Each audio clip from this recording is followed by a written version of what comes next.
마태복음 11장 28절에서 30절의 말씀입니다. 제가 봉독해 드리겠습니다.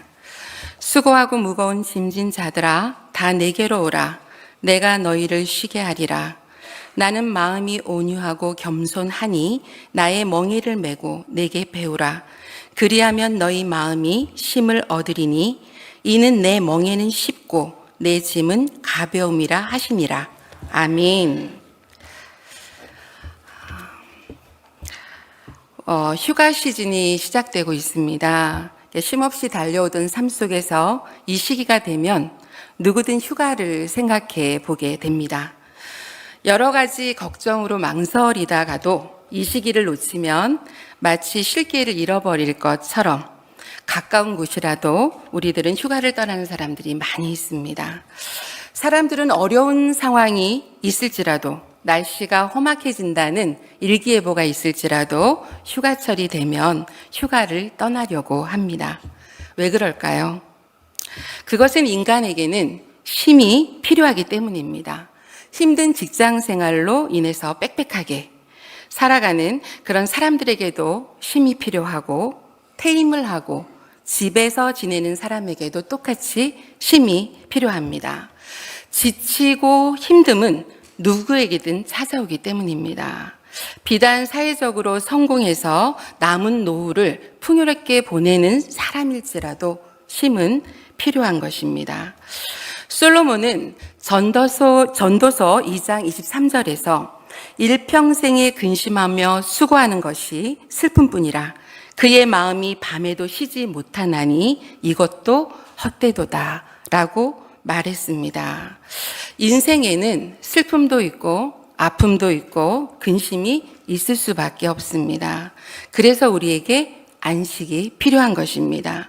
그래서 우리가 휴가를 떠나기도 합니다. 하지만 아무리 좋은 곳으로 휴가를 갔다 할지라도 돌아와서 우리들은 더 피로하고 더 그 근심이 사라지지 않고 그대로 우리를 지배하는 것을 보게 됩니다. 왜 그럴까요? 쉬려고 떠났는데 쉬지 못하고 여전히 피로하고 여전히 근심이 남아 있습니다. 그것은 바로 참된 쉼의 비결을 모르기 때문입니다. 그렇다면 우리는 쉼에 대한 참된 비결을 어떻게 알 수 있을까요?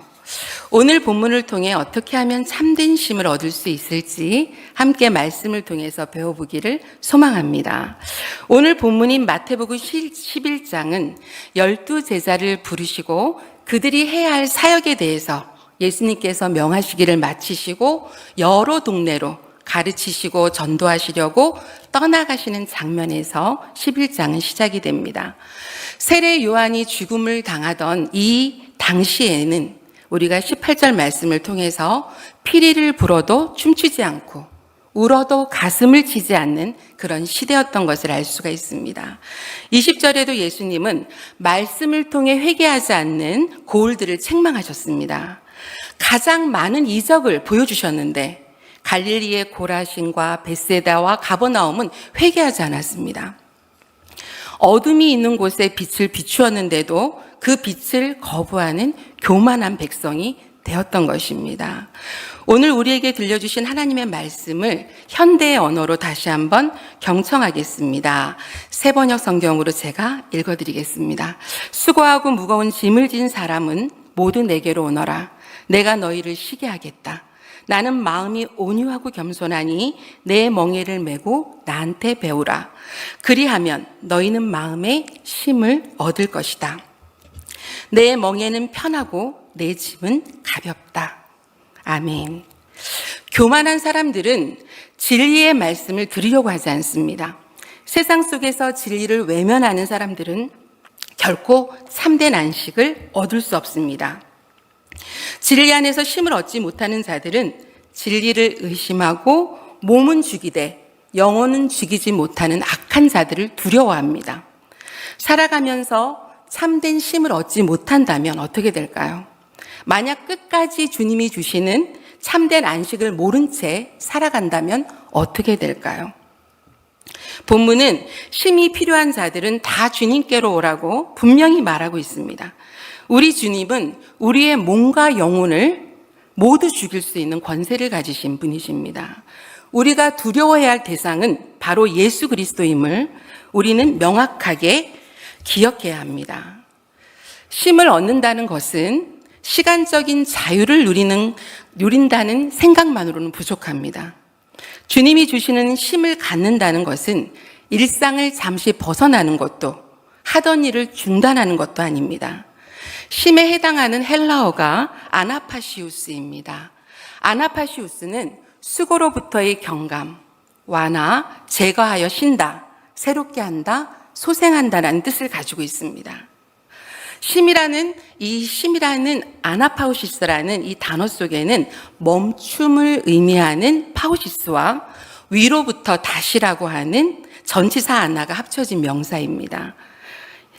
위로부터 오는 쉼, 다음 단계의 행동을 위해서 멈추는 것, 이것이 바로 쉼이라고 우리에게 가르쳐주고 있습니다. 진정한 쉼은 위로부터 오는 것이고 예수님으로부터 오는 쉼만이 참된 쉼이라는 것을 성경은 우리에게 가르쳐주고 있습니다. 사도 요한의 제자였던 서머나 교회의 감독이 폴리캅입니다. 이 폴리캅의 일화입니다. 이 폴리캅이 어느 날 새와 함께 놀면서 시간을 보내고 있었습니다. 근데 지나가던 성도가 저렇게 바빠야 되는 감독님이 새하고 놀고 있다니, 이런 생각을 하면서 이렇게 얘기합니다. 아니, 성자라는 분이 어떻게 새와 놀면서 시간을 보내고 있습니까? 이렇게 물었다고 합니다. 그러자 폴리캅은 빙그레 웃으면서 전쟁에 나가서 쓰는 활도 쓰지 않을 때는 줄을 풀어놓아야 이 활을 계속해서 사용할 수 있습니다 라고 이야기를 해줍니다. 성도 여러분, 만물이 그러하듯이 인간에게도 진정한 쉼이 필요합니다. 그러나 쉼이라고 해서 다 같은 것이 아닙니다. 휴식이 주는 편안함만을 위한 쉼이 있는가 하면 다시 일하기 위한 쉼도 있습니다. 예수님의 쉼은 후자의 쉼입니다. 그분의 쉼은 더 열심히 하나님을 섬기기 위한 쉼이었습니다. 예수님께서 우리에게 오늘 말씀을 통해서 참된 쉼이란 어떤 쉼을 말하는지 가르쳐 주십니다. 첫째로, 우리가 참된 쉼을 얻기 위해서는 예수님께로 나와야 합니다. 여기에 하나님의 말씀이 있습니다. 마태복음 11장 28절의 말씀을 우리가 같이 한번 읽어보겠습니다. 시작. 수고하고 무거운 짐진 자들아, 다 내게로 오라. 내가 너희를 쉬게 하리라. 하나님은 우리를 수고하고 무거운 짐진 자들이라고 말씀하십니다. 여기서 수고한 자라고 하는 것은 스스로 너무 많은 일을 결정해서 피곤해하는 사람을 뜻합니다. 그리고 무거운 짐진 자, 이것은 다른 사람에 의해서 무거운 짐을 짐으로써 지쳐있는 사람을 의미합니다. 우리는 스스로에 의해서든 타인에 의해서든 우리들은 스트레스를 받으면서 살아가고 있습니다. 뭐든 과하고 지치게 되면 스트레스가 쌓이게 됩니다. 하나님은 우리의 이 특성을 너무나 잘 알고 계셨습니다. 이런 우리에게 주님이 주시는 해답이 바로 오늘 본문에 나오는 다 내게로 오라. 내가 너희를 쉬게 하리라. 예수님께로 오라고 말씀하고 있습니다. 진정한 쉼 해결사는 예수님이라는 것입니다. 쉼을 얻는다는 것은 28절에 쉬게 하리라라는 약속에 대한 응답입니다. 여기서 얻으리니라는 헬라어는 휴레세테라는 단어입니다. 원래 찾다, 발견하다라는 뜻을 가지고 있습니다. 따라서 참된 안식은 만들어지는 것이 아니라 이미 예수님 안에 있고 또 그분이 주리라고 약속하신 것을 우리가 발견하면 됩니다. 몸이 아프면 우리는 의사를 통해서 치료를 받습니다. 재정 문제에 대한 것도 전문가를 만나면 우리가 도움을 받을 수 있습니다. 자녀 교육도 어떻습니까? 부모 교육이나 자녀 교육을 하시는 전문가에게 우리가 문의할 수 있습니다. 하지만 죄의 문제, 영혼의 문제는 하나님께로 나와야지만이 해결될 수 있습니다. 우리가 하나님께로 나가기 위해서는 예수 그리스도를 통해야 합니다. 그러므로 우리는 참된 안식을 얻기 위해서 예수 그리스도에게로 나와야 합니다. 예수님께로 나아가는 길은 바로 우리 성도 여러분 여기 앉아있는 우리가 예배하고 기도하는 것을 통해서 우리는 예수님께로 나아갈 수 있습니다. 어린아이와 같은 순수한 마음으로 나갈 때 하나님은 언제나 우리를 만나주시고 그 어떤 문제든 해결해 주십니다. 그것이 바로 참된 쉼입니다. 두 번째로 참된 쉼을 얻기 위해서 우리는 예수님을 따라가야 합니다. 여기에 우리에게 주신 하나님의 말씀이 있습니다. 29절과 30절의 말씀을 우리가 같이 한번 읽어보겠습니다. 시작. 나는 마음이 온유하고 겸손하니 나의 멍에를 메고 내게 배우라. 그리하면 너희 마음이 쉼을 얻으리라. 이는 내 멍에는 쉽고 내 짐은 가벼움이라 하시니라. 아멘. 본문은 예수님의 멍에를 메고 예수님으로부터 배우라고 말씀하고 있습니다. 내 멍에는 쉽고 가벼움이라 해서 쉽고라는 헬라어는 크리스토스라는 단어입니다. 이 단어의 의미는 부드럽다, 좋다, 은혜스럽다, 안락하다, 친절하다, 아주 다양한 의미로 해석이 됩니다. 예수님의 멍에는 이렇게 긍정적인 다양한 의미를 갖추면서 가장 가벼운 것입니다. 여러분들이 잘 아시는 성 어거스틴이 있습니다. 성 어거스틴은 예수님의 이 멍에를 새 깃털에 비유했습니다. 그 깃털이 창공에 자유롭게 날 수 있을 만큼 가볍다고 설교한 적이 있습니다. 예수님께서 제공하신 짐, 곧 예수님의 계명은 사랑의 계명입니다. 이 사랑의 계명은 결코 무거울 수가 없습니다. 무겁지 않다고 해서 세상의 도덕적인 거나 그 율법보다 더 무가치하거나 아니면 경박한 것이 아닙니다. 오히려 세상 것보다는 훨씬 더 준엄하고 숭고한 것입니다. 예수님의 짐은 우선 확실한 구원을 가져오는 것을 전제합니다. 선하고 바르고 좋은 것이기 때문에 항상 예수님의 능력을 의지한다는 것을 전제하고 있습니다. 그래서 즉 예수님의 멍에를 맨다는 것은 나 혼자가 매는 것이 아니라 예수님과 함께 그 멍에를 매기 때문에 가볍고 또 영생을 동반한 쉼이라는 것을 우리는 알 수 있습니다. 내가 하기로 작정했던 일이든지 다른 사람들에 의해서 짊어진 짐이든지 내 힘으로만 해결하려고 하면 어떻습니까? 우리의 의지대로 될 수가 없습니다. 잠을 자면서도 걱정하게 되고 온통 스트레스에 짓눌려서 우리들은 제대로 생활할 수 없을 정도로 힘들어질 수 있습니다. 하지만 예수님께 이 멍에를 맡기게 되면 그 짐은 가벼울 수 있다고 오늘 성경은 우리에게 분명히 말하고 있습니다. 마지막으로 참된 쉼을 얻기 위해서 우리는 예수님께 배워야 합니다. 내 힘듦과 아픔을 내려놓고 예수님을 따르기로만 작정만 하면 자칫 공허해질 수 있습니다. 그 자리를 무언가로 채워야 합니다. 본문 29절을 다시 한번 보겠습니다.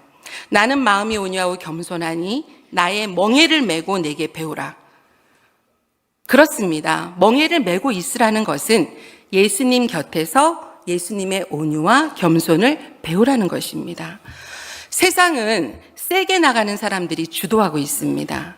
그러다 보면 세게 나가는 그 것에서 내려오지 못할 때가 많습니다.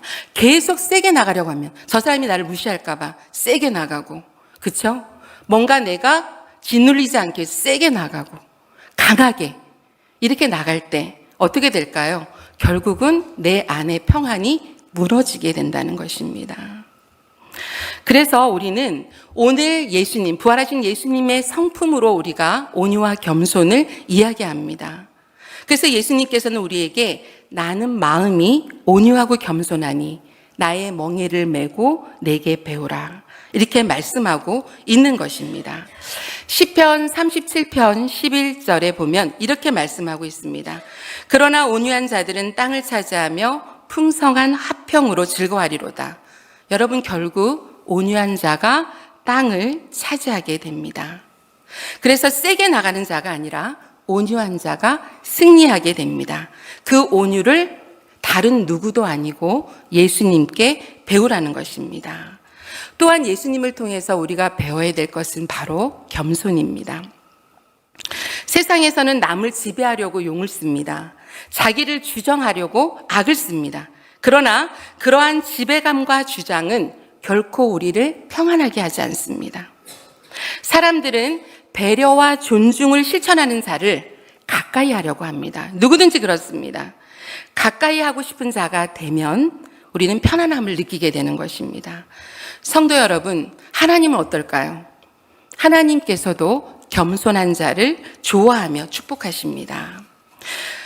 우리가 겸손할 때 우리가 있는 일터에서도 높여주시고 가정에서도 높여주시고 세상에서도 높여주십니다. 이 높여주심을 은혜 입는 것이 바로 진정한 평안과 쉼이 되는 것입니다.